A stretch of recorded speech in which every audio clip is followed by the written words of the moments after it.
Good evening, students, parents, guardians, educators, and community members. We're thrilled to have you join us for the Charting the Course to Equity second annual Back to School Town Hall. Schools We Deserve, Equitable Education for Students of Color in the Era of COVID-19. My name is Laura McGowan Robinson. I am the founder and CEO of Diversity and Leadership Institute. I'm also a proud member of the Charting the Course to Equity Coalition. The Charting the Course to Equity Coalition, established and facilitated by Diversity and Leadership Institute, is a diverse and powerful network of local and national organizations with a California presence that believe school leaders, racial diversity, and culturally responsive leadership skills are critical levers in creating successful schools. The function of the coalition is to support and advance the mission of DLI through development of key initiatives carried out by four major objectives. One, contribute to and highlight research on the topic of racially diverse leadership in California. Two, identify and amplify exemplary Black and Brown educators who've demonstrated success in closing the equity gap for students of color. Three, move from theory to action by seeking partnerships across the state to enhance existing educational leadership programs in preparing, supporting, and retaining K-12 school leaders of color. And four, to engage in collective advocacy to affect the legislation and policies that impact Black and Brown students and educators. To get us started, I'd like to do a roll call of our partners. Partners, feel free to put your name in the chat and let us know you're here. The Charting the Course to Equity Coalition partners include, of course, Diversity and Leadership Institute, Loyola Marymount University School of Education, ACSA, also known as the Association of California School Administrators, the United Negro College Fund, Innovate Public Schools, CCSA, also known as California Charter Schools Association, Teach for America Los Angeles, National Charter Collaborative, Education Board Partners, EDLOC, also known as Education Leaders of Color, Energy Converters, Center for Powerful Public Schools, and Education Trust West, along with Families in Action for Quality Schools, Oakland. Throughout the town hall, you'll learn more about the work of the coalition and how you can get involved in it. Today, we have folks joining us from all over the state on Facebook and YouTube. I invite all of you to shout your name out in your city or school or your school district. Drop that in the chat. We're going to be interacting with you and engaging with you throughout our program today.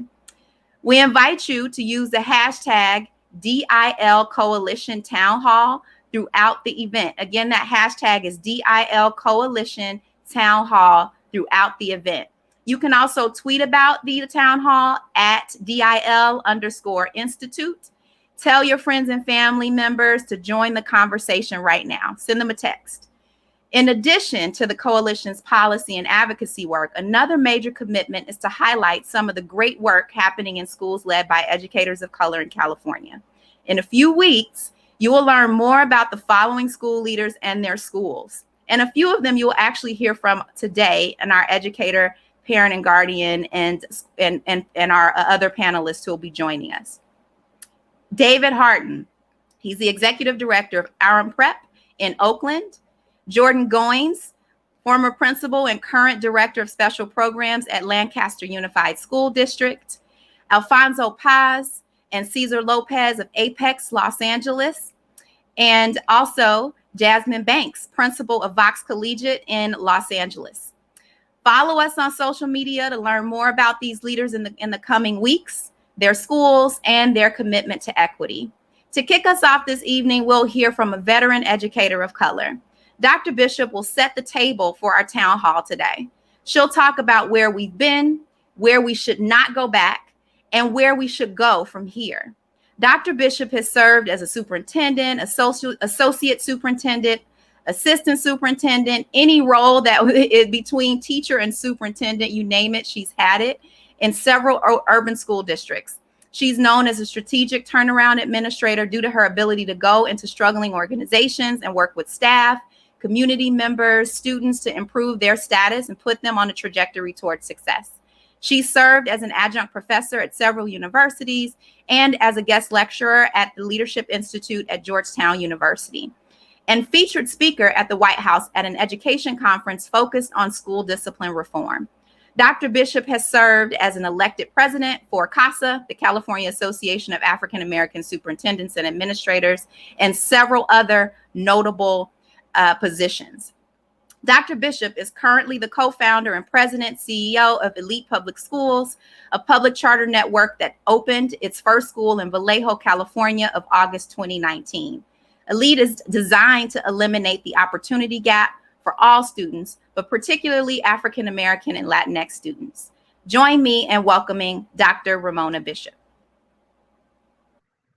Good day. I'm Dr. Ramona Bishop, and I am so happy to have been invited by Dr. McGowan Robinson and the board of DLI to present to you about the state of California's educational system. As we return from this global pandemic and this shelter in place and all the things that we've done over the last year and a half to keep ourselves and our families safe. I have many, many thoughts about this. I, over the last year and a half, kept hearing how we need to return to normal.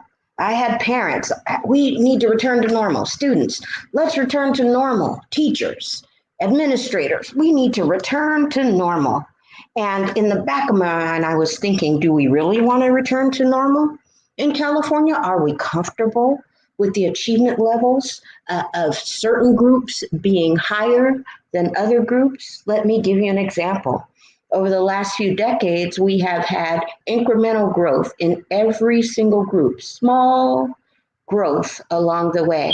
But that opportunity gap or that achievement gap for African American and Latinx students persists. Do we really want to return to normal where the first suspension is an indicator that students are on the trajectory to a pipeline to prison and African American boys are significantly represented in this group? Do we really want to return to normal where special ed students, again, disproportionately African American male, are not achieving at the levels that they're capable of? Do we really want to return to normal where graduation rates may indicate that some groups are doing well and graduating? However, when you really drill down and look at the A through G rates, which is UCCSU required, that if a student graduates with all the A through G completed, that they can actually apply to and be accepted to CSU and UC system here in California? Do we want to return to that place where some students can go to college and some can't? I would suggest that as systems, as educators even outside of the systems, we need to be clear that what we were doing was not working and is unacceptable for some students.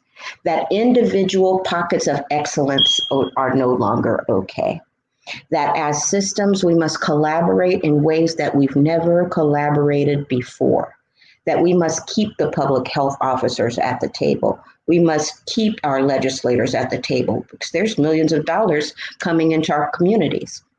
And we could very easily create plans that allow for all of our students to get what they need. If they need mental health supports, if they need nursing, we could actually fund that if we collaborate and work together on creating a system, never going back to normal, but creating a new normal, a place where all kids get what they need to be successful.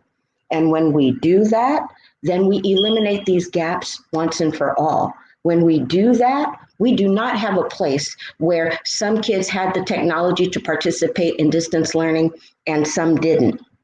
When we do that, we do not have a place where the health disparities are so significant that African American and Latinx families are suffering from COVID-19 at rates that are much higher than other groups. When we do that, then once and for all, we can say that all of California's children are getting what they need in our schools, in our school systems, in our recreation centers, that we can actually broaden our focus and create cities where our students feel safe and supported all the time. I learned a lot from this last year and a half of time. I learned that parents can be some powerful, powerful, powerful partners if we just let them. Parents were in our classrooms giving us feedback that we had never received before. That we actually do have the funding available, that we have the capacity, if we focus, to give additional funding to our educational systems. It just shouldn't just be on an emergency basis. That we actually have the capacity to provide one-on-one computers for every child and Wi-Fi for families that are struggling to provide it for their own households. We have the capacity.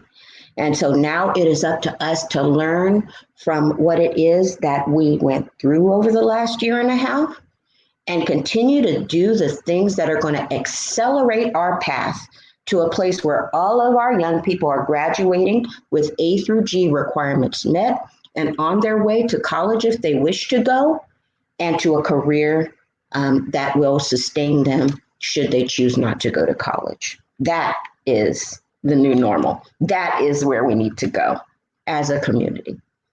And it will take leaders who have the heart, the will. We need more African American and Latinx leaders leading our schools and school systems so that they can create those very spaces that we mentioned. I'm so thrilled to have had this time with you. I hope that you enjoy the rest of your town hall and that we all learn from one another, because at the end of the day, that's what it's all about. Thank you so much.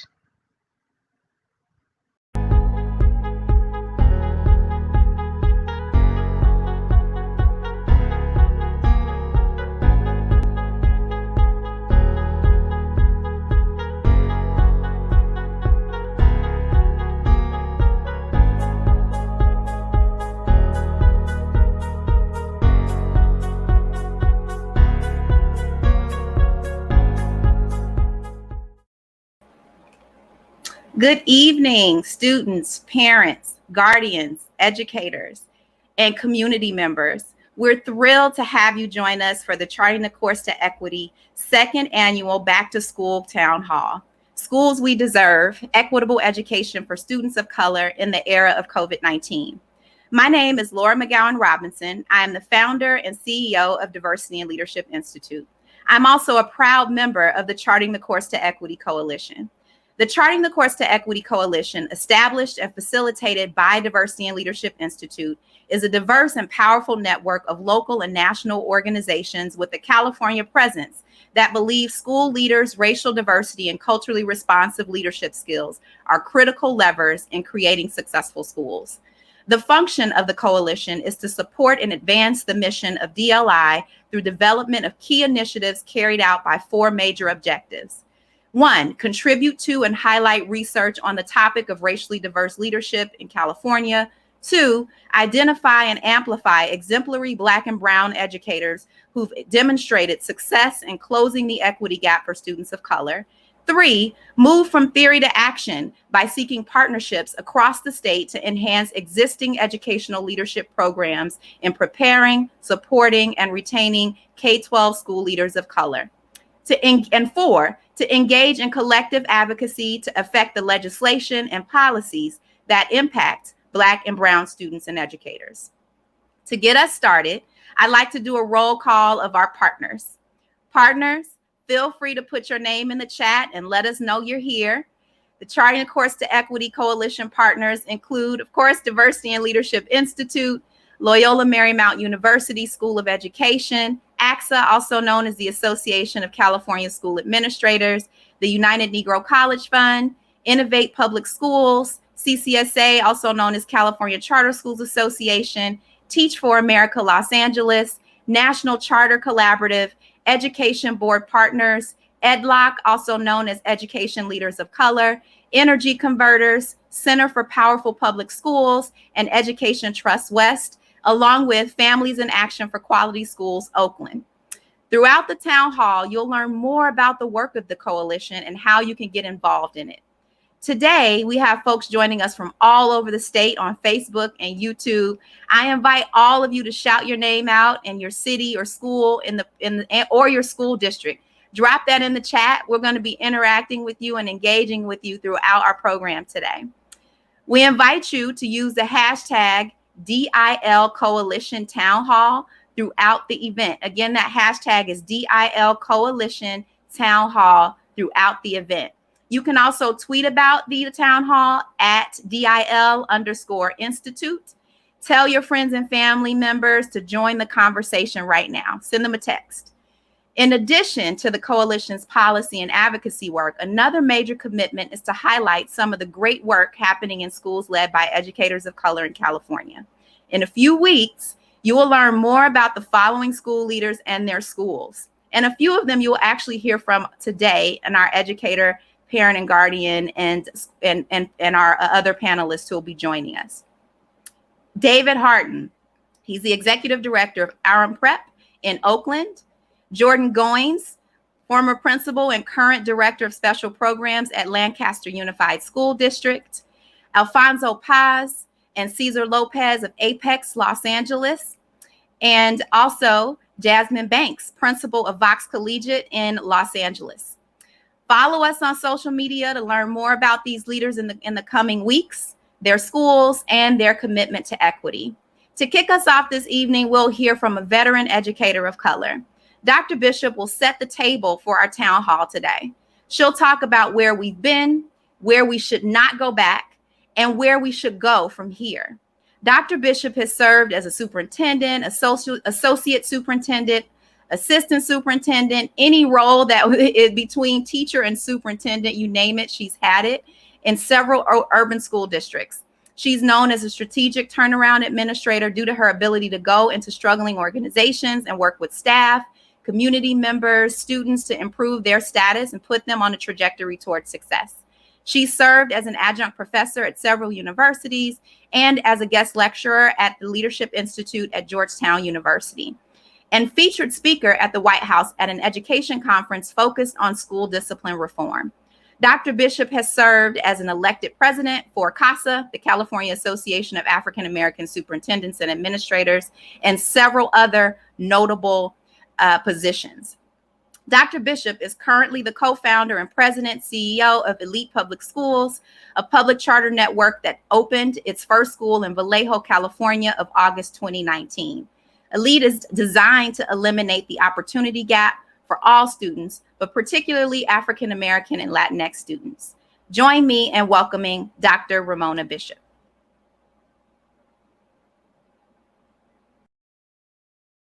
Good day. I'm Dr. Ramona Bishop, and I am so happy to have been invited by Dr. McGowan Robinson and the board of DLI to present to you about the state of California's educational system. As we return from this global pandemic and this shelter in place and all the things that we've done over the last year and a half to keep ourselves and our families safe. I have many, many thoughts about this. I, over the last year and a half, kept hearing how we need to return to normal. I had parents, we need to return to normal. Students, let's return to normal. Teachers, administrators, we need to return to normal. And in the back of my mind, I was thinking, do we really want to return to normal in California? Are we comfortable with the achievement levels of certain groups being higher than other groups? Let me give you an example. Over the last few decades, we have had incremental growth in every single group, small growth along the way. But that opportunity gap or that achievement gap for African American and Latinx students persists. Do we really want to return to normal where the first suspension is an indicator that students are on the trajectory to a pipeline to prison and African American boys are significantly represented in this group? Do we really want to return to normal where special ed students, again, disproportionately African American male, are not achieving at the levels that they're capable of? Do we really want to return to normal where graduation rates may indicate that some groups are doing well and graduating? However, when you really drill down and look at the A through G rates, which is UCCSU required, that if a student graduates with all the A through G completed that they can actually apply to and be accepted to CSU and UC system here in California? Do we want to return to that place where some students can go to college and some can't? I would suggest that as systems, as educators even outside of the systems, we need to be clear that what we were doing was not working and is unacceptable for some students. That individual pockets of excellence are no longer okay. That as systems, we must collaborate in ways that we've never collaborated before. That we must keep the public health officers at the table. We must keep our legislators at the table because there's millions of dollars coming into our communities. And we could very easily create plans that allow for all of our students to get what they need. If they need mental health supports, if they need nursing, we could actually fund that if we collaborate and work together on creating a system, never going back to normal, but creating a new normal, a place where all kids get what they need to be successful. And when we do that, then we eliminate these gaps once and for all. When we do that, we do not have a place where some kids had the technology to participate in distance learning and some didn't. When we do that, we do not have a place where the health disparities are so significant that African American and Latinx families are suffering from COVID-19 at rates that are much higher than other groups. When we do that, then once and for all, we can say that all of California's children are getting what they need in our schools, in our school systems, in our recreation centers, that we can actually broaden our focus and create cities where our students feel safe and supported all the time. I learned a lot from this last year and a half of time. I learned that parents can be some powerful, powerful, powerful partners if we just let them. Parents were in our classrooms giving us feedback that we had never received before. That we actually do have the funding available, that we have the capacity, if we focus, to give additional funding to our educational systems. It just shouldn't just be on an emergency basis. That we actually have the capacity to provide one-on-one computers for every child and Wi-Fi for families that are struggling to provide it for their own households. We have the capacity.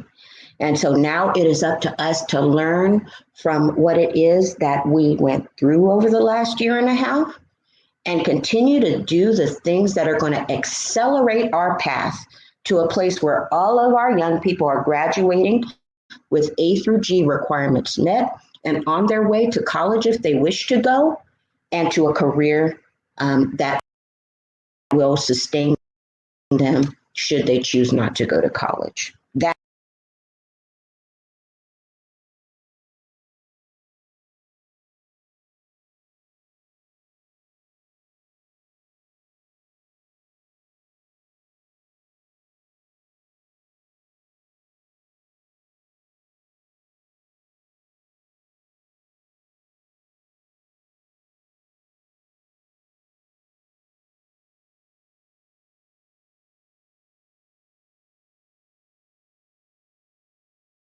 Apologies for the technical difficulties. We'll get back on track. Thank you, Dr. Bishop. Yes, this is an opportunity to move away from what was to create the schools that Black and Brown students deserve. The goal of this town hall is to center the voices of students and families. For the next several minutes, we will hear directly from students about what they have experienced over the last 18 months and the type of public schools they envision moving forward. They will also share how parents, guardians, educators, and policymakers can contribute to that vision. We reached out to students all across the state to participate in a listening session, from the Bay Area to the Central Valley to San Diego. This dynamic group of public school students will share their vision for public schools during and post-pandemic. You will hear some of the highlights from that session. Please join me in welcoming Ariana, Chris, Prayer, Maya, and Salome. This session is moderated by Ebony Wheaton of Diversity and Leadership Institute and Jaleesa Johnson of Innovate Public Schools.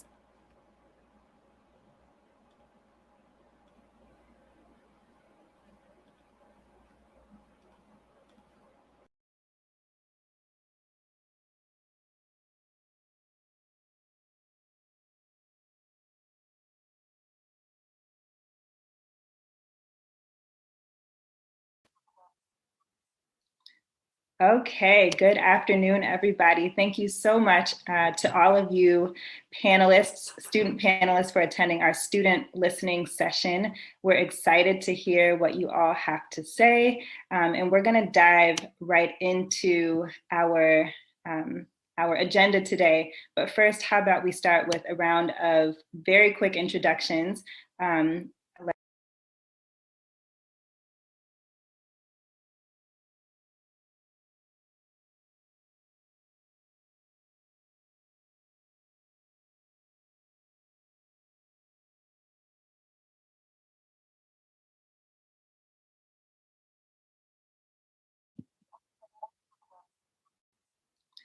Okay, good afternoon, everybody. Thank you so much to all of you panelists, student panelists, for attending our student listening session. We're excited to hear what you all have to say, and we're going to dive right into our agenda today. But first, how about we start with a round of very quick introductions. Let's start with our moderators, and then we'll have students introduce yourselves, just your name and the region where your school is located and your grade level. All right, so my name is Ebony Wheaton, and I will serve as one of the moderators for today. Kick it over to Jaleesa.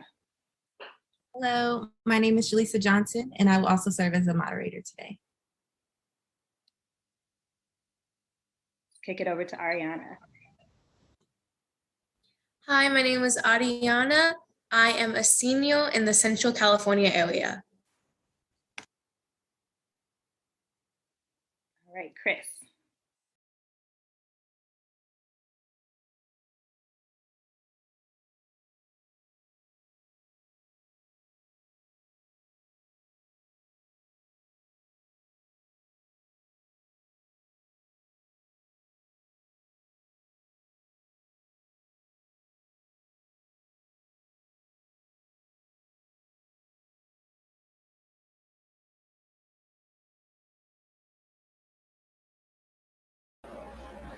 All right, apologies. We're having some technical difficulties with our audio.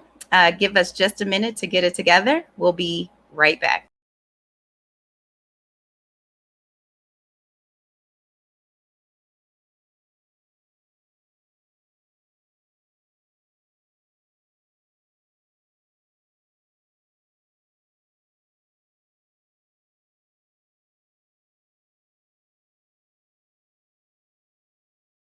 Hey, good afternoon, everybody. Thank you so much to all of you panelists, student panelists, for attending our student listening session. We're excited to hear what you all have to say, and we're going to dive right into our agenda today. But first, how about we start with a round of very quick introductions.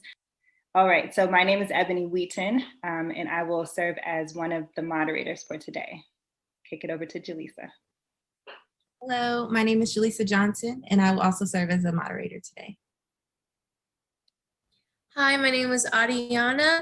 I am a senior in the Central California area. My name is Chris, and I'm a senior in Southern California. Hi, my name is Prayer, and I'm a senior in the Central California area. My name is Maya, and I'm a sophomore in the Southern California. I'm Salome, and I'm a junior in Northern California. All right, well, welcome to today's listening session. Thank you, everybody, for introducing yourselves. We're going to start off with some quick poll questions. I want you to raise your hand if you only attended school online during the last school year, which means you did not go into the classroom or the school building at all last year. Okay, I see. That's everybody except Ariana. All right, you can put your hands down. Raise your hand if you attended school online and you went into the classroom or school building. Okay, that's you, Ariana.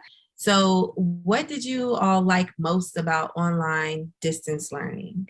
I'll just say that during distance learning, I definitely had a lot more time both to myself and to like practice, just bettering my mental health. And also I had time for a job. So I actually got a job during distance learning. So I had more time for that. And a lot of the extracurriculars I was a part of, a lot of, educators and even students were able to be so creative in like a digital platform. So that was just one thing that really, really surprised me. And I'm really happy about that. And so just also to add on, it's really cool to see that some teachers are also still utilizing some of that into like in-person learning now. So it's really nice. I can definitely agree with the time aspect of it. I feel like having the time for like self-care is really important. And on top of that, I had so much time that I could like join a ton of extracurriculars that I never would have looked into. Outside of the time aspect, I feel like it was a lot, or at least in my school, it was a lot less busy work, and everything that was assigned was like pretty organized and due at midnight that night. And they didn't really have the time during the class period to like assign something to turn in at the end. It was just I think the workload was a lot less. For those of you who are returning to school in person, and that's everybody, how do you feel about going back to the classroom? Okay, I was really excited to go back to school because I really miss socializing with everybody and not just like on a computer or screen.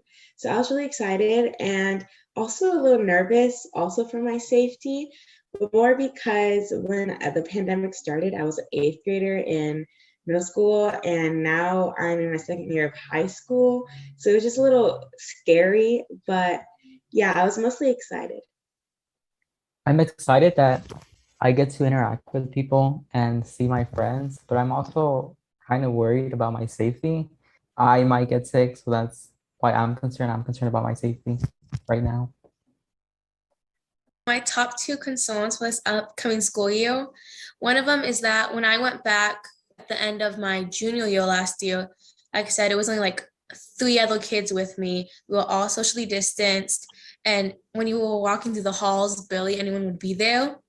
And then in this last week I've been in class, it's just been like, whoa, like I forgot all these kids go here. You go into the hall and you're like struggling not to get bumped into, or there's only one entrance to like this big building we have that has a lot of classrooms. So now like a can of sardines, you're just smushed trying to get to your class. So that's a big concern, just not knowing where everyone's been, because you could be good, your friends could be good, but that kid who maybe was like washing his hands next to you in the bathroom, maybe they're not good. So that was one concern. Another one was not being like caught up to where I'm supposed to be in classes, if that makes sense. Like I go to my AP Lit class, and those things I don't know, those things that I've missed. And I know schools are being very lenient with that right now. They're like trying to be understanding, but still, if it doesn't meet like the AP standards, it doesn't matter how like understanding the school is when the whole construct of it all still is like I'm behind. I have a different concern. I think staying energized will definitely be pretty hard because in comparison to online school, going back to regular, I haven't started yet. I think a few of you have, but going back to regular, like waking up in the morning, getting ready, going to school, clubs, homework, sports, whatever else you have going on after school, I'm definitely concerned I won't be able to balance it all as well as I used to, or just manage my time as well as I used to. And another concern would be COVID, getting it and it spreading. And if we had to go back to online school after getting like a taste of regular life again, I don't know how I'd do a whole other year. So that's another major concern of mine. So my next question is, raise your hand if you have had a Black or African American educator at any point in your school experience. Okay. see everyone besides prayer. Okay, so you can put your hands down. Thank you. Raise your hand if you have had a Latino or Latinx educator while in high school. What's your experience like with your Black or Latinx or Latino educator? I know for me, most of my teachers and educators are at my school are Black and brown. And so I always feel welcome, and I always feel that the teachers are understanding.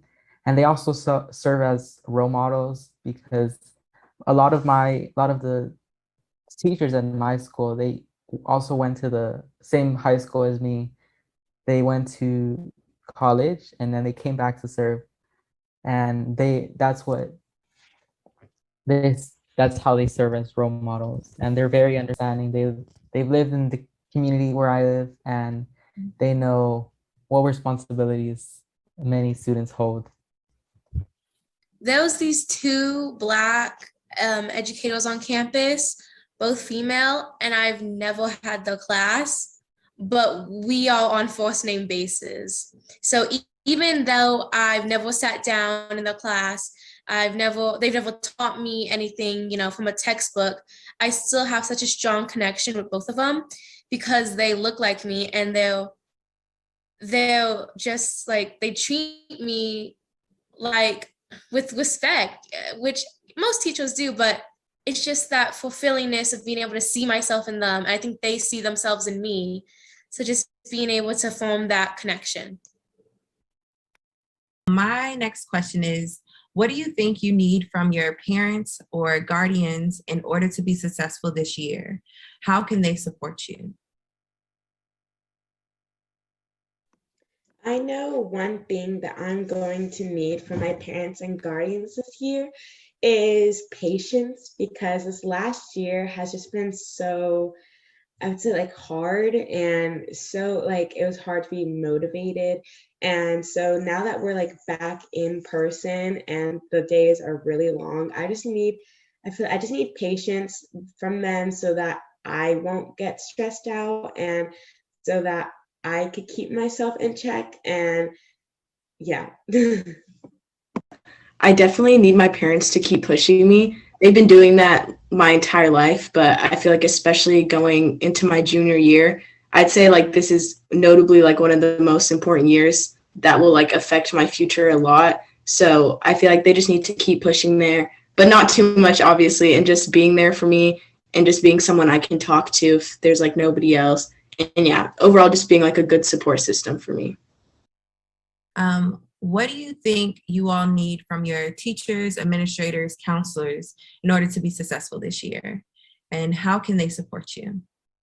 Personally, for me, I think that's more of, because I'm a senior, college readiness is a big thing right now. I know we're supposed to get that a lot in junior year. That's when like our school would host college tours and everything, and I just missed out on that. So just more college readiness for the senior class and junior class, definitely. I would say that teachers should be more understanding, because a lot of people now since the pandemic have more responsibilities, and so they can't really do the same work as before, or at least they can, but on their own time. So I think teachers should also like understand and support students in any way that they can so that the student can thrive. I think opportunities like this, like even just like more opportunities for staff or students for us to be able to think of like spaces like this for us to be able to talk about like what it is that we're going through, even if it's just like occasional, what it can be by term or whatever it is, just occasionally just being able to check in on students. I think it's really, really powerful. And I think it honestly, for me, it motivates me a lot to be able to just actually just sit down and think about where I am, what I want for the future, and what can change. So more opportunities like this. I also think something that should like change or become more common is talk about mental health and just conversations regarding that, because I feel like it wasn't even a topic of like conversation or something you even brought up until quarantine and like that entire year. So I feel like in an in-person setting, having those talks and conversations and not making it awkward and not making it something that anybody should be ashamed of is really important.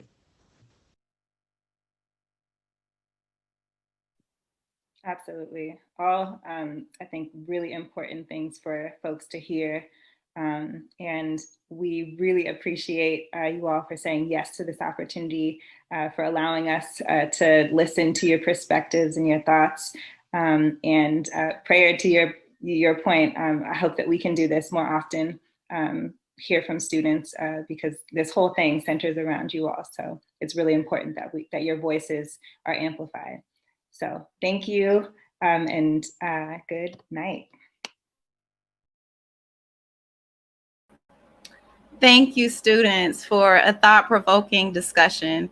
And thank you to our moderators, Ebony and Jaleesa, and thank you to our audience for your patience. These students have brought forth quite a bit for our next panel to discuss. You'll hear from a group that represents parents and caregivers, students, policymakers, and educators. During the conversation, we invite you to comment and share your thoughts. If you have questions that you want to pose, please share those in the chat on YouTube and on Facebook. Our moderator for the evening will be Miss Regina Brown-Wilson. Regina Brown-Wilson is the Executive Director of California Black Media, a nonprofit that advocates for Black-owned media outlets that work to preserve Black-owned media. Wilson has a long track record of ensuring that Black viewpoints remain central to all debates that shape public policy in California by using journalism and new revenue models to sustain the industry. In 2007, Wilson was appointed by Governor Arnold Schwarzenegger to the Secretary of Education's communications team and held several posts in the administration. Wilson currently is a board commissioner for California's 2020 census. Before her work in government, Wilson co-founded BPC MediaWorks, LLC, a media relations firm that managed the Black Voice News, a weekly newspaper, and handled government affairs for Black-owned media outlets throughout California. Wilson is a graduate of Wilberforce University and holds a Bachelor's of Arts degree in communication. Join me in welcoming Miss Regina Brown. Thank you so much for that introduction, Dr. McGowan Robinson. I'm looking forward to this lively conversation today, centering the needs of Black and Brown public school students as we enter into the school year filled with so much uncertainty. As we've heard from the previous comments from our previous panel and their experiences, we understand that COVID-19 has only deepened the inequities that already existed in our public schools. But with those inequities, there's an opportunity for our schools to not just return to school as it was, but to start anew. One thing we know for sure, as Dr. Bishop said, who's a dear friend of mine, returning to what was will continue to leave Black and Brown children behind. Parents of color deserve perspectives on virtual, or have diverse perspectives on virtual learning and how we return to school. As you know, they're not a monolith. We just heard from students who shared their challenges with distance learning, but also shared some positive experience with distance learning. What can we take away from the last year and a half of distance learning to build on, or what we need to let go? I myself I was a second grade teacher last year, had no idea I could do it, but I did. We successfully finished the second grade for my son. Today, we have a full panel with a wide array of perspectives. And today you'll hear from parents, students, educators, and an epidemiologist on their thoughts on how we should move forward. So to kick us off, I will introduce our panelists. We first have Kimberly I don't want to say her name wrong, so sorry. Quinceslo, who's a student from Yale University, which I think is like such a big deal. Alfonso Paz, who is the executive director of Pazlo Education Foundation. David Hardin, executive director of Aram Prep. Ilsa Gonzalez Soto, a 6-year educator and teacher coach for Teach America. Alberta Brinson Moore, parent of a high school student and co-chair of Community Response System of South Los Angeles. Delia Velasco, parent and community organizer, parent for Parent Revolution. And Paula Amazola, who's a parent career advisor and trustee for the Culver City Unified School District. But I want to make sure everybody knows that the views that she's expressing tonight are views of her own, and that they shouldn't be attributed to anything she does in her professional position. So anyway, that's our group of who we're going to be talking to tonight, and I hope to be able to shepherd us through this conversation. So we just heard directly from students across the state expressing their education experiences over 2020 and 2021 school year. And so often, as you all know, that adults have these conversations about students, what they need, and we often have these conversations without the student's voice. So we want to make sure that tonight is kind of centered on what the students have given us in terms of clear direction of how we support them. And I would like to hear from each one of the panelists, one sentence or more or less that resonates with you most from what you heard tonight from the students. And so I think, Mr. Hardin, I'll start with you. Sure.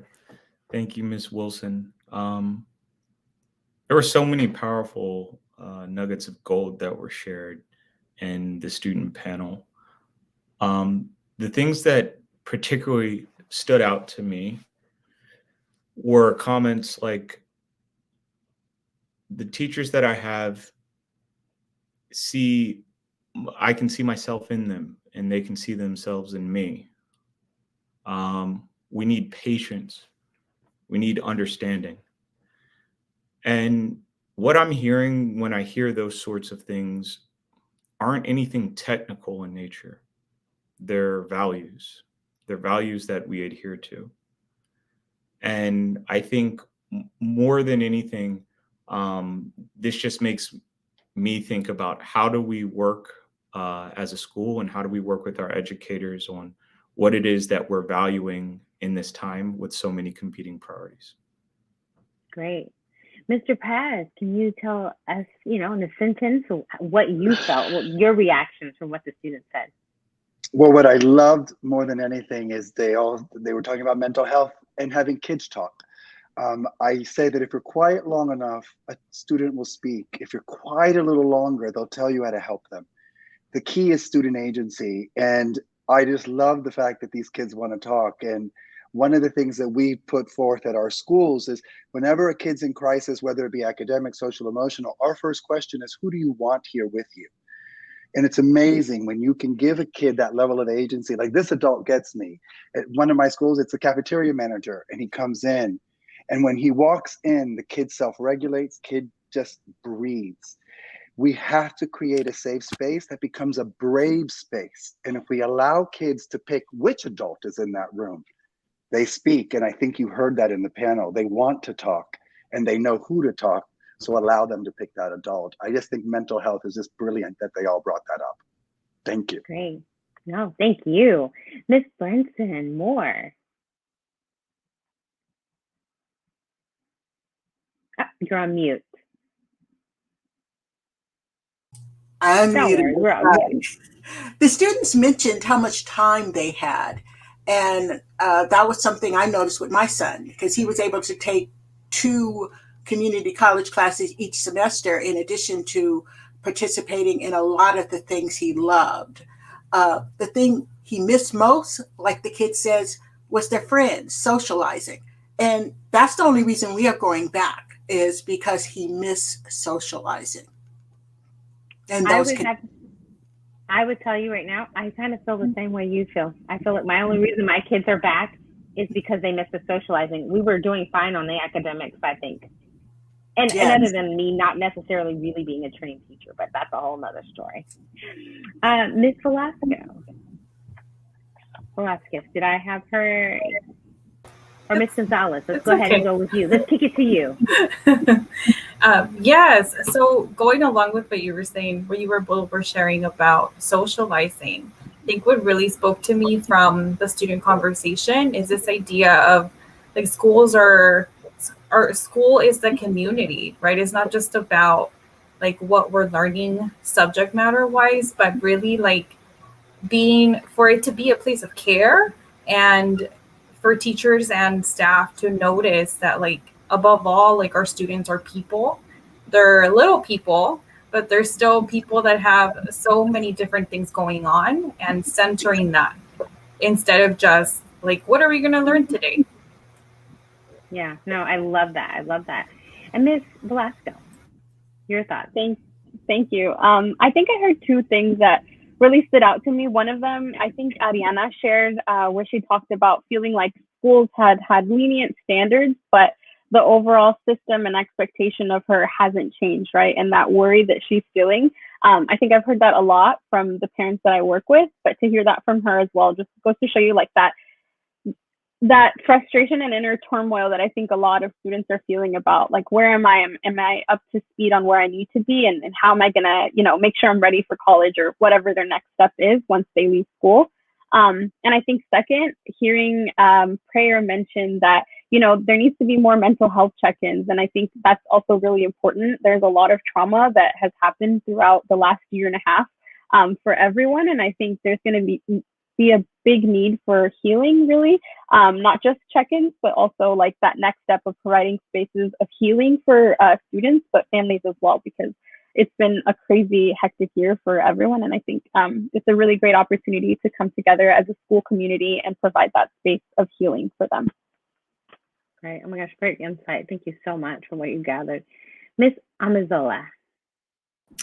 Hi, yes, I wanted to first say thank you to the students for being so candid and sharing, their personal story. And I think what I took from this is that it's not normal to go back to school in a pandemic. We're all the first to do this, right? In every aspect, parents, teachers, students. And so it's not normal, and we're doing our best. And with this 3 things that came out, I'm just thinking about what they said is like, the students want to achieve because the systems around them haven't changed. They still need to take AP tests. They still need to go to college. And so, that they still want to achieve. Second, they have more responsibilities because the pandemic is hard, right? So they have to make sure that they pack their mask.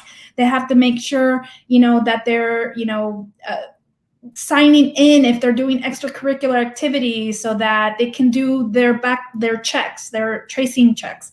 And in addition to that, right, we have to keep at the forefront, right? Public health, right? Mental health and wellness at the forefront. And they are thinking about this, right? This is their safety. They're feeling like they're not safe to go back. And I think that what this tells me is that we don't need a new normal. This is not a new normal. And what we need to do is to reimagine education and how that system looks, and then collaborate throughout the different systems that have to collaborate with each other, right? Just because we need to, because we're humans and we are in the business of creating more beautiful and rich, genius humans so that they can go and they can thrive in their communities. And so that's my take. No, that's great. And I know that we have our student from Yale, Miss Quinceslo. Does you want to give us your thought? I mean, you're a student yourself, but you're undergrad at Yale. What was your takeaway? I know it's a different challenge for you. Right. Yeah, no, I think what resonated with me, much like the other panelists, really just echoing off of what everyone has said, was the importance, I think, of having educators of color and educators who can understand where students are coming from. I know not to insert myself, but I came from a low-income district with almost solely educators of color, and it was beautiful to just be surrounded in a district of like people who, if I had a bad day, they kind of knew what was going on at home. And this is only exacerbated with the pandemic because of all the struggles that all these students have to go through. And like, for me, obviously going to a PWI, primarily white institution like Yale, like that was a big jump, because suddenly I had educators who had no idea what I was going through back home and could not really relate to me. And I know that was very, very hard for me to make that jump. So in a lot of ways, this conversation to this switch to COVID, I think has just at the forefront of what I'm thinking is having more educators of color, and those educators who are not of color, what can they do? What can we all do as a district to help in this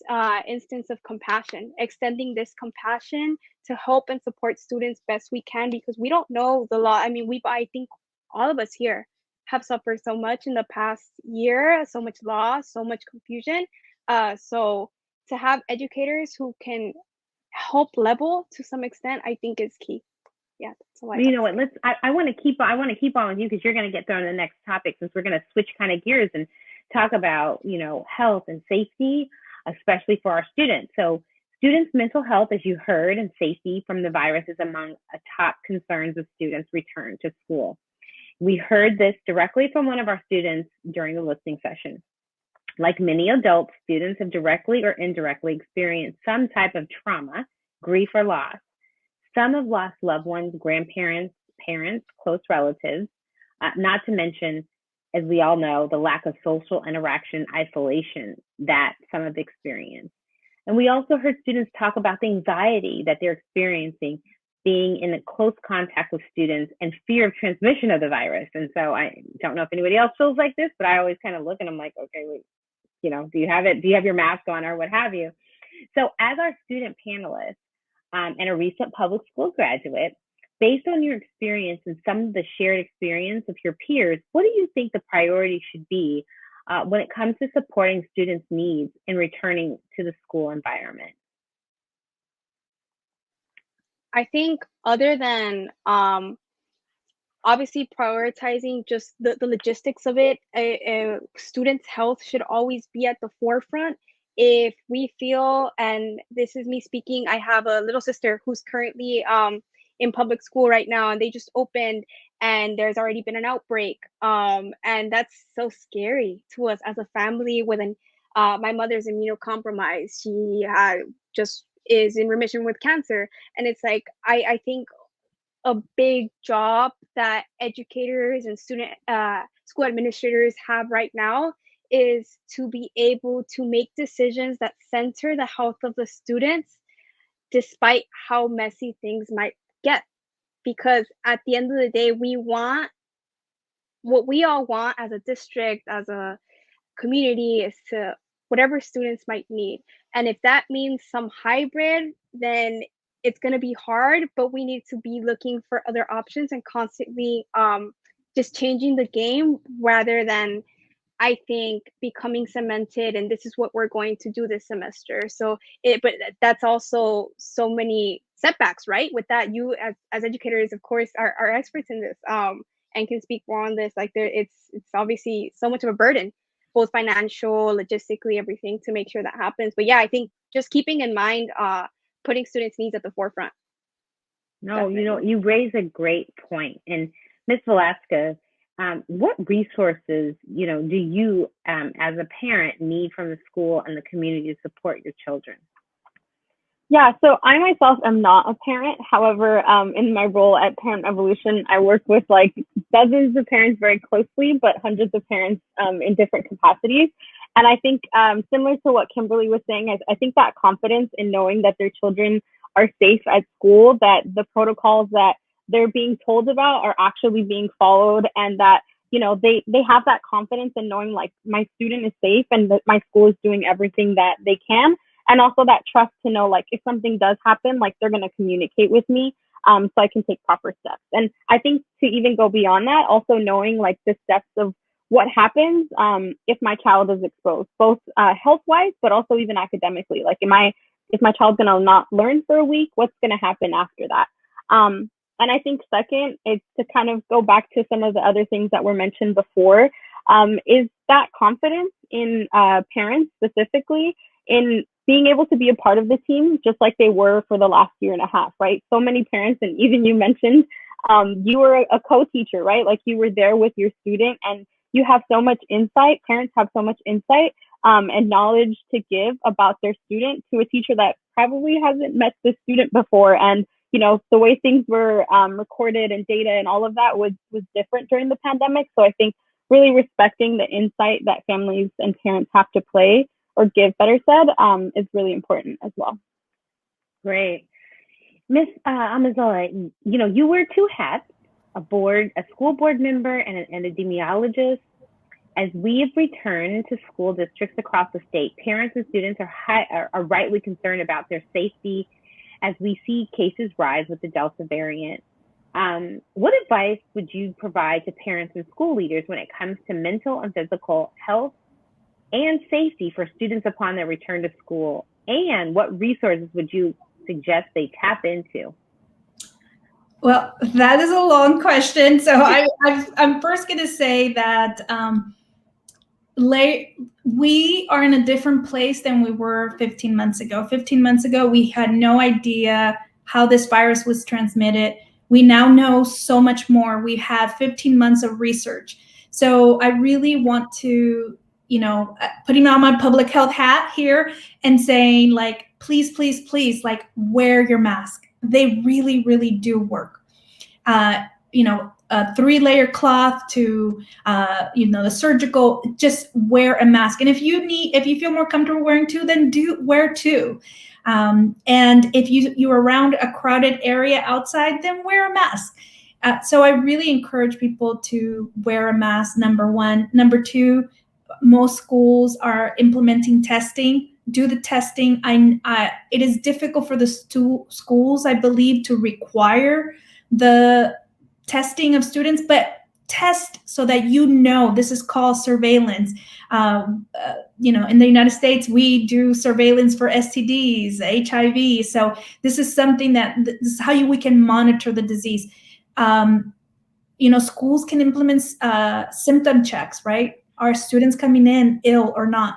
And then the most important mitigation that we have that we really, I really want to, you know, encourage everyone listening to this is get vaccinated if you're not vaccinated. In Culver City, our community, 12 and over, we're at 87% vaccinated. So our students who are going to, and this is the same percentage for youth, 12 to 17. So those youth that are going to campus know that 87% of them that are the ages of 12 to 17 are vaccinated. Now we have babies that can't get vaccinated because they're under 12. And so what I really recommend is for parents to have these conversations, because parents are the first teachers. They're 365 teaching our children, right? How to stay safe. And so teaching your children to keep their mask on and making sure that if there is like a, you know, like social, physical distancing, that they maintain that. And what can parents do? Well, stay informed.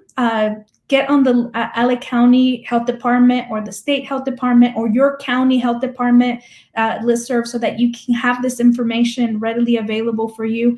And if you have doubts that the protocols are being followed, that the right protocols for your school are in place, then please reach out to your principal, reach out to the counselors, reach out to your teacher, your nurses at the schools, and ask these questions. What are the protocols? I get, as a trustee, I get questions all the time, and sometimes I can answer them and sometimes I defer and I say, hey, Nurse Sandy, can you please answer this question? And so, you know, our health is so important and we cannot just worry about it. We have to be proactive and ask those questions, and making sure that our schools are doing this layer approach of applying this mitigation, these different mitigations that we have. So I think I covered everything. No, I think you did. I think you gave really good, solid advice. And Mr. Hardin, I would like to switch to you because you know, we had the doctor speak to us. Now we have you who have to implement this on the ground and what that looks like at the schools that you know that you serve.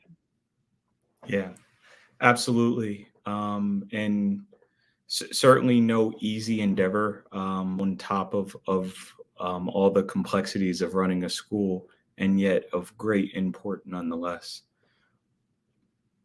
I'll say this. I think this year has redefined how we think about health.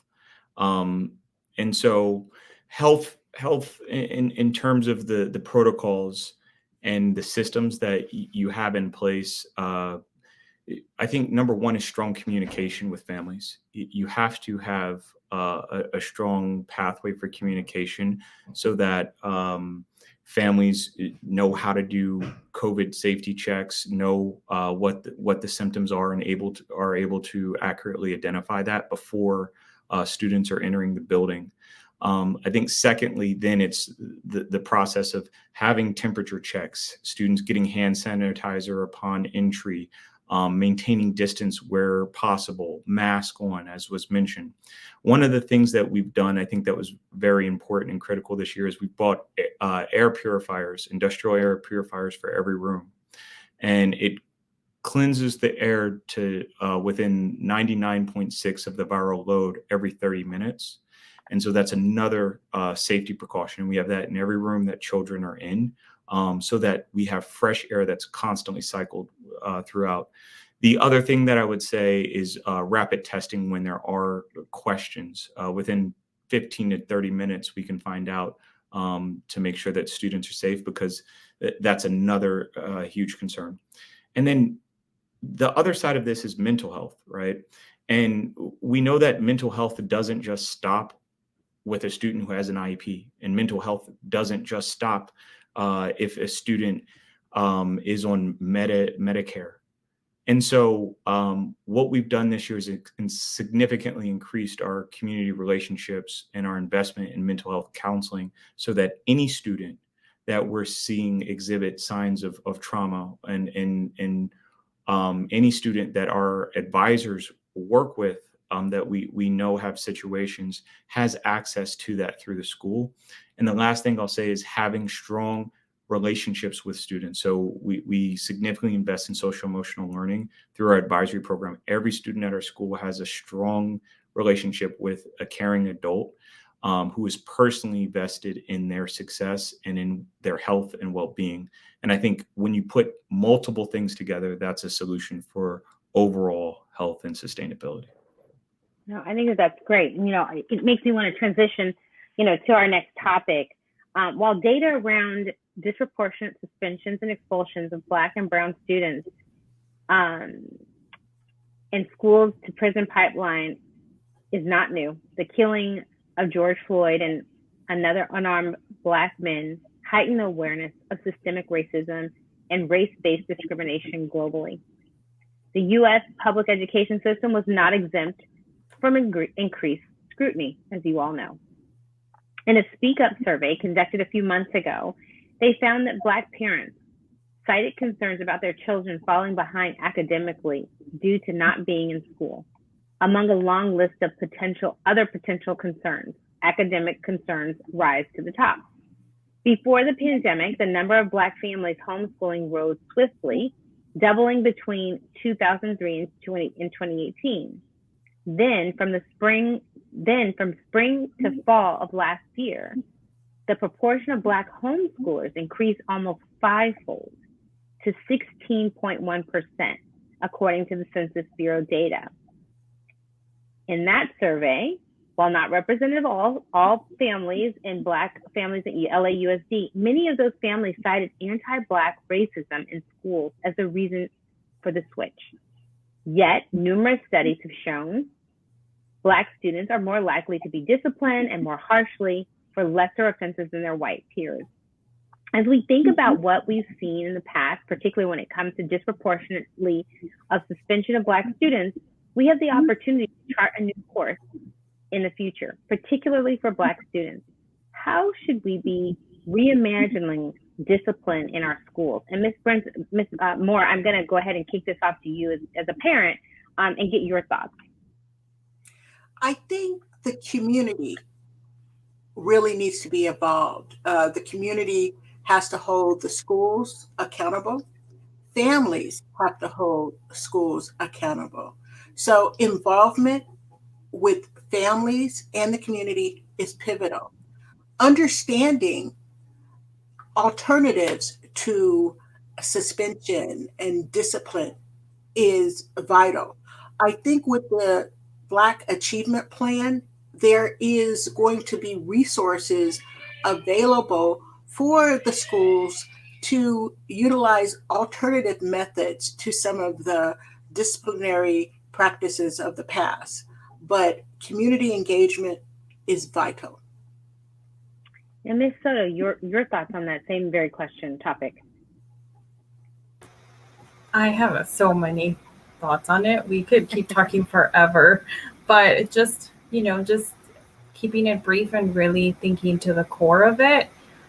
Like, our schools are a reflection of our society. So if we have these issues that are happening right around racism and inequity that are rampant in society, especially with the killing of George Floyd and all of the different uprisings that happened as a result, thinking in terms of discipline, we really have to change our thinking in our schools from policing and punishment to addressing student needs and forming a community of care, like what Miss Alberta is speaking to, right? We're a community, and in here we really need to talk about what's really going on and what are the root causes and addressing those.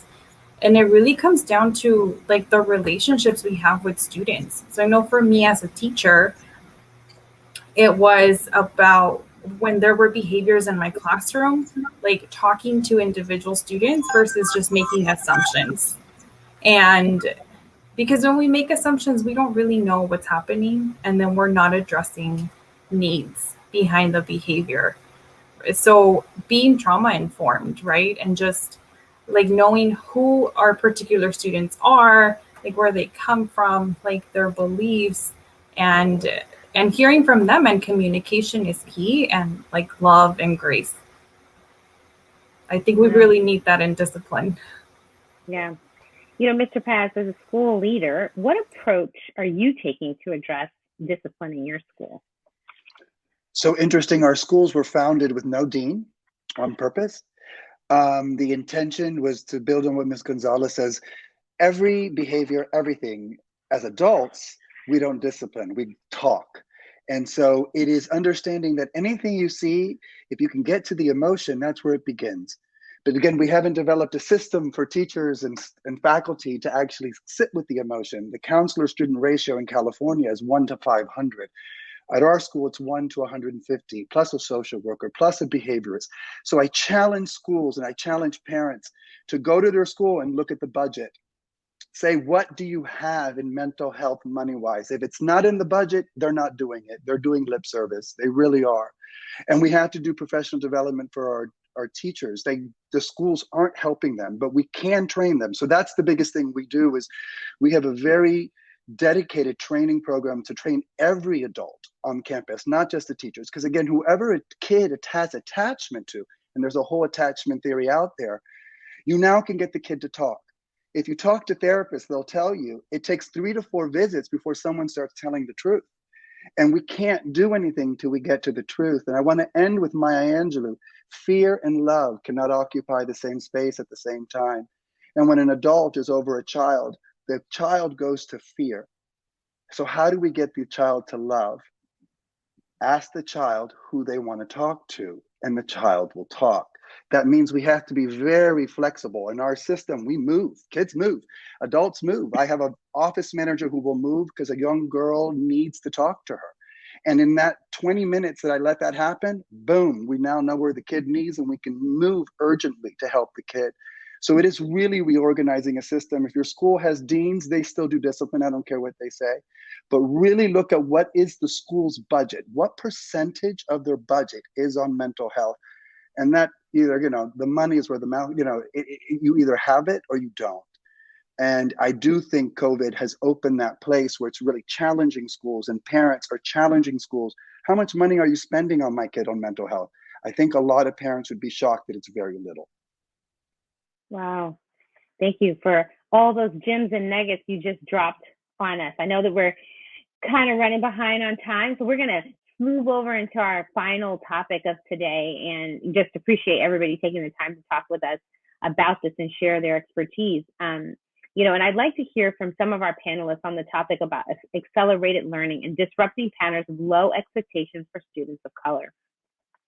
Students of color are woefully underserved prior to the pandemic, and the equity gaps have only widened throughout the pandemic. Our collective commitment to be responsive to the needs of students disrupts patterns of low expectations and provide opportunities to accelerate learning are critical in creating a new paradigm in the public education. Studies have shown that students of color and all students benefit from having teachers and administrators of color. Students during the listening session talked about the need for innovative teaching practices, educators of color, and additional educational support. Mr. Harding, what role does a culturally responsive school leader play in creating a new paradigm for Black and Brown students? And specifically, what practice or policy have you adopted throughout this pandemic to disrupt the patterns of low expectations or to accelerate learning for students of color? And I know that was a mouthful. What a question. All right. Here's the best way I can put it, because that is an infinitely complex question. The best way I can say it is this. Don't lower your expectations, raise your support. And I think that's what we've had to do over the last year. And let me give you a couple of examples of what that looks like. First and foremost, one of the things that we've done is we've adopted a push-in model for our students so that at each grade level, we have an instructional aide who's able to push in with our students and provide additional specialized academic instruction so that students who may not be understanding or retaining the information are able to get additional personalized instruction that they wouldn't otherwise get from a caring adult. I think other things that are really critical are having aligned partners. So I mentioned our counseling agency and increasing the amount of services that we have there, but also even within our after-school program. Within our after-school program, we have additional mental health counseling that's offered, and they also attune to the social emotional needs. So I think having alignment from the beginning of the day throughout the end of the day is incredibly important. How you hire is everything. And so I think this is really where leaders of color come into play. Leaders of color, I think, inherently see things differently. And so what I'll say is this, at our school, you all went through the questions. At how many of you have had a Black teacher or a Latino teacher? At any single grade level in our school, all of our students would have raised their hand, because there's a Black male teacher, not just a Black teacher, a Black male teacher, which is even rarer if you understand the context of education at every single grade level. There's a educator who's Latino or Latinx at every single grade level in our school. And I think that that perspective and having conversations explicitly around race that your staff is trained on is paramount to changing the lens and ultimately what this is all about. So in a nutshell, don't lower your expectations, raise your support. Well, can I just say, can we put that on a t-shirt? Because I think we should put it on a t-shirt and then like fund the rest of the stuff that you guys need for like school trips or something. Like perfect statement. Ms. Gonzalez-Soto, what role does a culturally responsive teacher play in creating a new paradigm for Black and Brown students? So, specifically, what practices or policies have you also adopted that can disrupt the pattern of low expectations or accelerate learning for students of color? Okay. So what role?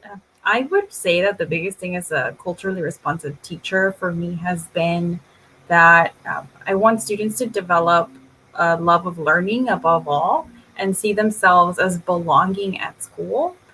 And that school is for them. It's not this institution that you go to, and like your cultural background and your identity and different parts of you, like you have to leave at home, right? Like you can be yourself and you can be authentic to you, and learning is for you. And this curriculum that I'm teaching with isn't just something that is monolithic and just general, but specifically caters to things that like you find interesting, right? As like my student, I'm speaking to you like if you were my student. But that's what I like to think about. So when it comes to like my classroom in the past, for me the key was really like, as a middle school science teacher, like having kids see that like there are scientists, and it's not just like this white man in a lab somewhere that is doing science, but that like just the process of asking questions and coming up with ways of testing your inferences or your ideas, like that is scientific thinking. And that science is all around us, like it's in your kitchen. And during the pandemic, I had to get really creative, right? We couldn't be in class doing like real hands-on things. So I would say like go to your kitchen and we're going to freeze water, and then we're going to talk about like how does energy affect like the different states of water and what's really happening on a molecular level. So I mean, really, yeah. No, go ahead. Sorry. No, I think that's awesome. Yes. So see, and how much more meaningful is that? This reminds me of the student panel. How much more meaningful is that versus us saying there's 3 states of matter, there's solid, liquid, and gas, and then I want you to describe the arrangement for me and what are atoms, right? And so that's what it comes down to for me, for as a culturally responsive teacher. Like, how can we instill this love of learning in kids and also have them see like they're capable and they have this capacity and full of potential, and they can, they're there and they belong. Yeah. Well, you know what I would love? I would love for you to go ahead and YouTube that and then tell us where that YouTube link is, where we can figure out how that whole ice melts and matter and all that great stuff. So I have different models I can show you. Okay, great. Wicked. I'm loving it. Well, I know that we're coming to a close, and I want to give everybody like a rapid fire. If whoever has not dropped off on our panel yet, if we just take about 30 seconds, I mean, really, really brief, and want to see what is the hope that you have for our public education system post-pandemic when it comes to inevitably serving Black and Brown students. Let's just rapid fire, start with you, Mr. Hardeen, and we'll just go through the boxes. 30 seconds. I'm just going to leave you with a quote. To increase an abiding satisfaction for the mass of our people and for all people, someone must sacrifice something of their own happiness. This is a duty only to those that recognize it as a duty. It is silly to tell intelligent human beings, be good and you will be happy. The truth is today, be good, be decent, be honorable and self-sacrificing, and you will not always be happy. You may be desperately unhappy. You may even be crucified, dead, and buried. And on the 3rd day, you'll be just as dead as the first. But with the death of your happiness may easily come increased happiness for other people, strangers, unborn babes, uncreated worlds. If this is not sufficient incentive, never try it. Remain hogs. Thank you for that. D. Mr. Paz.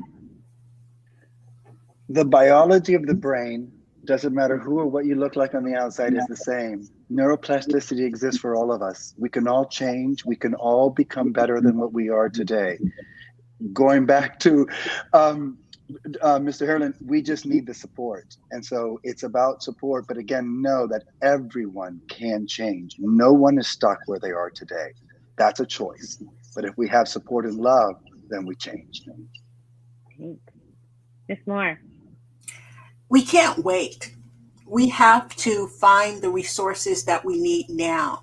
They're available in the communities.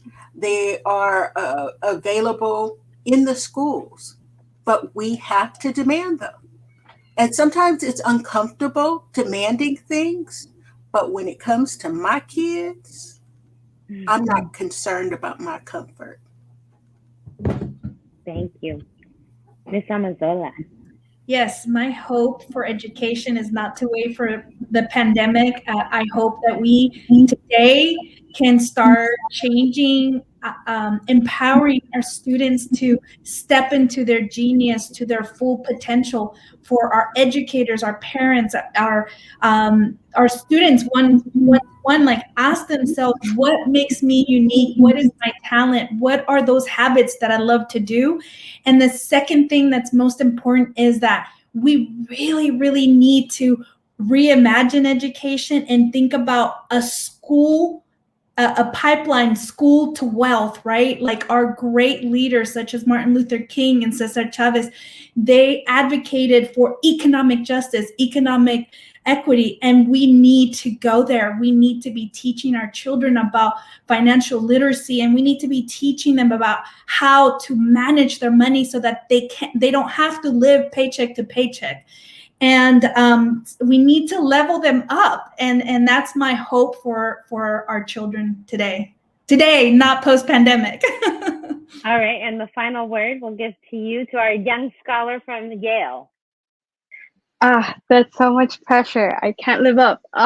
But no, I think really just echoing off of what everyone has said, that everyone's so brilliant in this stream, but just understanding the other side of being an agent of change. Not only, I think, is it an honor, like earlier on, the students who were in the public school system were talking about how part of why they felt so supportive and part of what was so effective in their schooling was being able to have teachers who look like them and teachers who were agents of change in their community.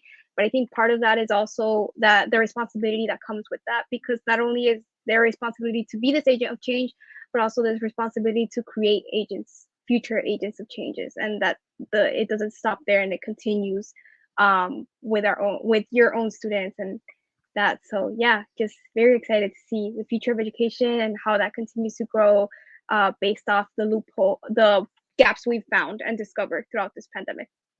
Well, thank you. Thank you all for your insight and perspectives on what equitable learning environments should look like for Black and Brown students in our public schools. I would like to bring back up Dr. Laura. I think you're coming back up here, and I'm turning the stage back over to you. Thank you so much, everyone. Thank you, Regina, and thank you to all of our panelists for such a lively discussion. We've heard from students, parents, we've heard educators respond, and now we want to equip Black and Brown parents with some practical tools to use to navigate this school year. And Dr. Charles Cole, who's the CEO of Energy Converters, will share some key questions that every Black and Brown parent needs to ask their child's teacher and school. Dr. Charles Cole III is an educator focused on the advancement of all youth of color, but more specifically Black males. The passion comes from his own experiences growing up without proper support. His life's goal is to better the communities he grew up in through his work. Through Energy Converters, he's able to help students activate their leadership by building and supporting students to realize their agency and improve systems in which they most impact. Charles has served as a social worker, director for Teach for America, the vice chair of California Young Democrats, Black Caucus, and a director's level at various youth-focused nonprofits. He's a national speaker, a writer, and can be found in Oakland and around the country doing his thing, working with youth on how to equip themselves appropriately to lay the groundwork for a bright future. Charles was a community engagement specialist for the Oakland Unified School District before leaving to launch Energy Converters. Please join me in welcoming Dr. Charles Cole. Hey, y'all. How people doing? I hope everybody's okay. So I'm really looking forward to this conversation. I need you all's energy, so I'm gonna be looking at these comments. Definitely get these comments in this thing, man. And it's been really dope. Love hearing from the young people. David, that was a hell of a quote to end on. I'm blessed for it. If we can get the screen up, that'll be great. I want to make sure you all can see the screen. Let me go ahead and get a thumbs up from folks because I won't be able to see. I only got one screen. So, but what I want to talk about are the questions that every Black and brown parent needs to ask their child, school, and teacher. And here's the thing: in a perfect society, in a perfect world, you ain't got to do all that, right? You can just send your kids to school and they get what they need. They got all the services that the last panel was talking about that they had or whatnot. But that's not always the facts. That's not always how that goes. And we just did a report at Energy Converters that talks about that. In 2019 and 20, Oakland has 745 Black seniors. And of that group, right, only 35% of that group graduated eligible for UC or CSUs in California. And we had of Latinx students, 1,910, and only 47% of those kids graduated ready, even though you'll see stories that say graduation rates are higher or this is the highest we've ever done with Black kids. It's just not okay. So if you got a school that's handling their business and you can trust them, you are blessed. Thank whatever you pray to or whatever you believe in. But I believe in this other thing, and I believe in this thing called agency. And I want to just really help people understand what agency is before we even move forward to these questions. It's the ability for people to be able to ask individual questions so they can be so they can act independently and make their own free choices, right? So when we talk about academic agency, that's the ability of students and their parents or their community or whatnot to exercise choices over their academic experiences. This is important because oftentimes Black and brown kids are left to their own devices. I was one of those students. I was left to my own devices, and I only got to college because I went and badgered my my counselor. I sat in her office. I was threatened to get suspended and all that stuff, but I didn't care because I wanted to go to college. And I knew how to advocate for myself. So I'm going to help you all build some agency. There's a bunch of different questions that you could ask, but we're going to start with just these 5. Okay, get your pen ready. And the way that they cut this up, you'll be able to come back and watch this again. But the first one is, what's my child's reading level? This is just really important because so many kids are multiple years behind in reading level. When we talk about literacy isn't just the ability to be able to read and write, right? It is the ability to be able to process and analyze and do something with what you read and write. So many people don't know, like really think about it at home. Do you know what grade level your kid is reading on?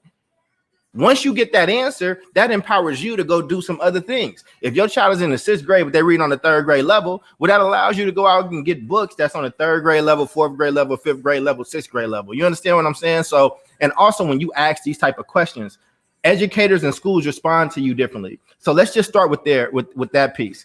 Dr. Howard Fuller loves to say this. He's a mentor of mine and a bunch of people that's on this in this presentation. He said, we fought so hard to be able to sit at the counter, but now we at the counter and we can't read the damn menu. All right. 2, can we set up a regular time to meet? Check this out, man. You got my kid. You got what I'm saying? Like, I need you to understand their question. I want you to know, do you know what my kid loves? Do you know what my kid dreams about? Do you see my kid as a human, as a person? Are these things that you are very comfortable with? Do you have questions for me? We are a team in this. You know what I mean? Like, I may get the kid dressed, fed, and all that stuff, man, but I need you to deliver. So we need to be in constant communication. Hopefully we got a good relationship. So maybe if my child had an interesting day at home and we had a fight before he got to school, I can send you a message I can send that educator a message saying, hey, look out for little Charles having X, Y, and Z issues today. And we can have a plan as opposed to that Black kid getting kicked out of class and suspended, which leads to some other stuff that I won't go into because we got limited time. The third, I alluded to this just recently, but again, I am always coaching parents and students to ask their educators what they see in their student or what they see in them. Like, what do you see that I'm capable of? Like, are you paying attention to me on a human level? And this is just a really good conversation to engage with. And I want to know how you all are feeling about these questions. I know I'm going quickly, but I'm trying to help them. You know, I want to help us get some time back. But let me know how you're feeling about this. And if you have asked your teacher, you know, what they saw in your kid, tell me what they said. I would venture to say that a lot of people haven't asked that question. And I talked to a lot of educators across the country and I asked them.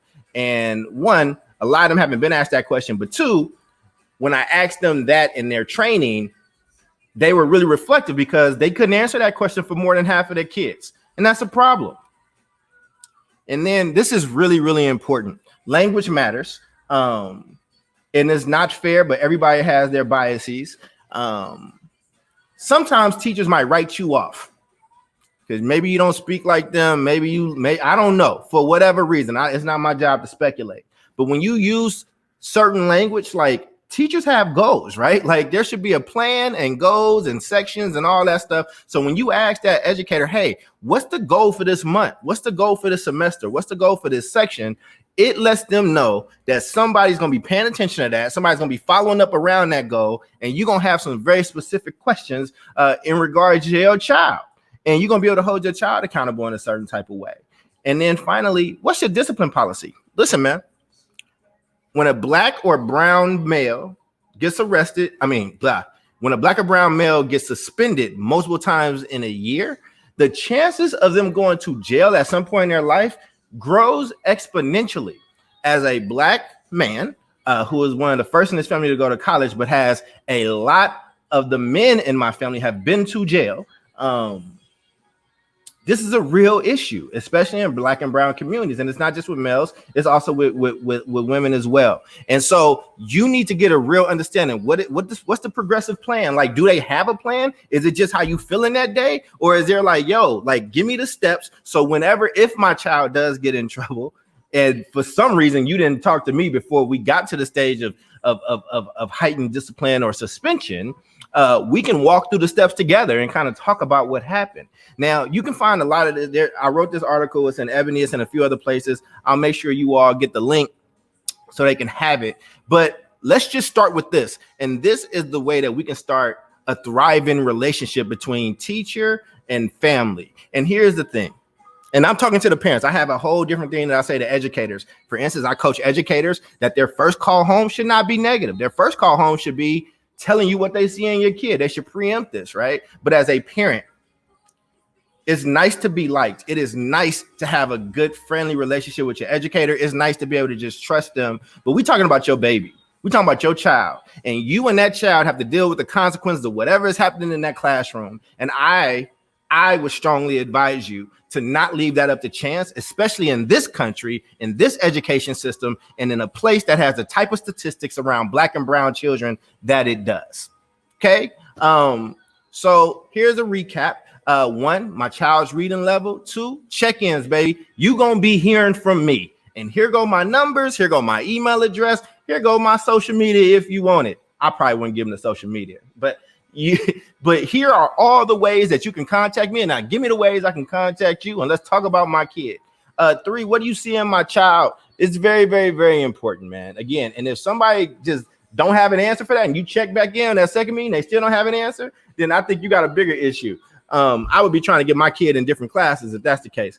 What's the goal for this month? Again, if you don't get a satisfactory answer for number 4, your next call needs to be to a principal. It needs to be to an official that's above that person, because somebody is dropping the ball somewhere. And then finally, what is your discipline policy? I am so glad to have been able to be here. Here's my information. Let's be friends. I am giving you my number. This is my cell phone number, like my actual cell phone, the one that's in my pocket.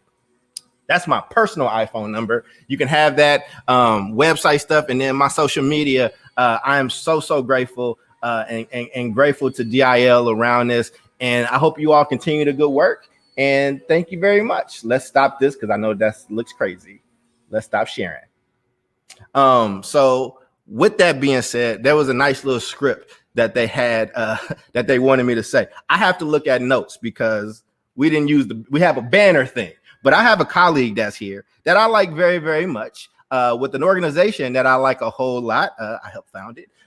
Families in Action. We're going to hear about what you can do right now, the type of action you can take, because again, this ain't about us just getting this information and sitting on it. And we believe in agency. We believe in being the drivers of our lives. And we believe that when it's your child, when it's your baby that we're talking about, we can talk about what's good for everybody else. But it's different when we're talking about your baby and we want you to have some tools in your toolkit. So with no further ado, I want to introduce you to my friend, to my colleague, and just to an amazing advocate and leader, Miss Maria Flores. Thank you so much, Dr. Cole. And it's an honor. I don't know about you guys. I'm fired up. And all your advocacy tools I'm ready to use. But first of all, good evening, everyone. My name is Maria Flores, Director of Organizing for Families in Action. Whoa, I don't know about you guys, but Dr. Cole just equipped us with some critical advocacy tools that we as parent, guardian, mentors, and community leaders should leverage as we support students of color across the state and in the return to the classroom. Tonight, we want to call on all of you to join the Charting the Course to Equity Coalition in signing a petition to urge California legislators to invest in all educators of color, including principals and administrators. Here's why this petition is important. Currently, in the state of California has committed to an investment of $1 billion to support the recruitment and the retention of teachers of color. The investment is both historic and necessary, but it's unclear whether or not the investment will also support the recruitment and retention of principals and administrators of color. Why does this nuance matter, and why is it important to include both teachers of color and leaders of color in this initiative? It's because emerging research. So we've done our research, and this is what we found. Research shows that all students, in particular students of color, have better outcomes when they attend schools where principals and administrators of color are well represented. And then the data shows three things.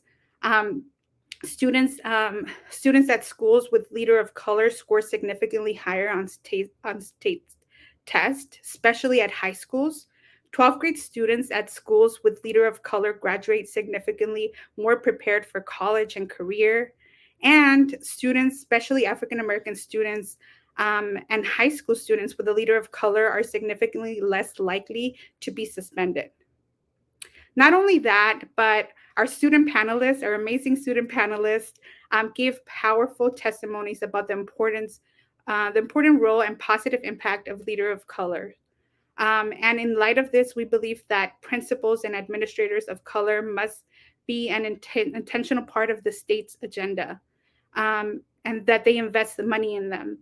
So we ask you, right now tonight to join us in signing the petition. If you guys can see, there's links dropped in the chat box for YouTube and Facebook. We want to encourage you to share this with your network, to share this with your school community, and our goal is 1,000 signatures. And I know we can get there. It's easy. It takes 10 seconds. This is our call to action to you. So if you're with us, I'm watching the comments. Please type yes. I'll sign the petition. Type yes. I want to see those comments coming in, and I'll give you guys a couple seconds so that you guys are able to click in there, register, sign up. It takes less than 10 seconds, and this will go out to the California legislators to let them know that we need them to invest in not only our teachers, but our administrators and principals of color. Thank you, y'all. I see all those yes coming in. Thank you, Yasmin. We see you. Please continue to drop the yeses. And we want to thank you. Thank you for supporting this effort. When you're done typing yes in the chat, don't forget to click on the link and sign. Like I said, it takes less than 10 seconds. Thank you again for your time. I see those yeses coming in. Thank you guys. Thank you guys for your time. Now I want to turn it over to Laura, Dr. Laura, so she could give some closing remarks. Thank you so much, Maria. Thank you so much. And I am just coming off a massive high listening to Dr. Charles Cole empowering us with tools, and then Maria actually providing some actions for us to get engaged in immediately. For parents and guardians in the audience, We will be providing you with a toolkit in Spanish and English. If you registered, we will be emailing that out, filled with resources for you to take along with you virtually. This toolkit includes resources from Dr. Cole's presentation, as well as resources to navigate the distance learning environment, student health rights, student disability rights, bullying and harassment, and how to file complaints if your needs aren't being met. A special thank you to My School, My Rights campaign and the ACLU of California and their partners for these resources. If you're registered again for this event, you will receive the toolkit and a link to the broadcast in English and with Spanish subtitles by tomorrow. Thank you to our audience for your engagement this evening. I hope that you are leaving feeling informed, energized, and equipped with the tools you need to make this a successful school year. I'd like to send a special thank you to the Charting the Course to Equity Coalition and all of the participants in the town hall. To stay in the loop about the work of DLI and the coalition, follow us on social media, sign up for our newsletter, or you can always visit our website at diversityinleadership.org. Have a great evening, stay safe, and keep fighting for the schools that we deserve. Have a great evening, everyone.